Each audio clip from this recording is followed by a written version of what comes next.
Kung dili mo magtinarong og eskwela guys, ang inyong trabaho kani kay wala may taas nga educational qualification kung mauning inyo ang equipment sa pagpanarbaho. Ngunang kamo kung dili mo ganahan manarbaho nga mo ning inyong ekwipo,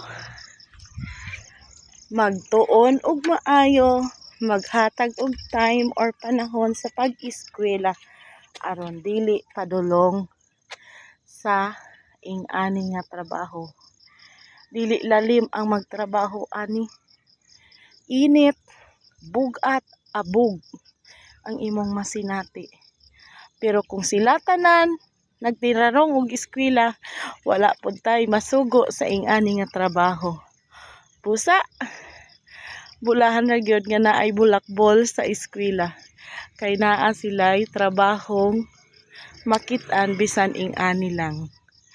Alright, so kamo diha kamoy magbinag-binag, magbanabana o asa mo padulong sa ing-ani nga trabahoon or sa laing trabahoon.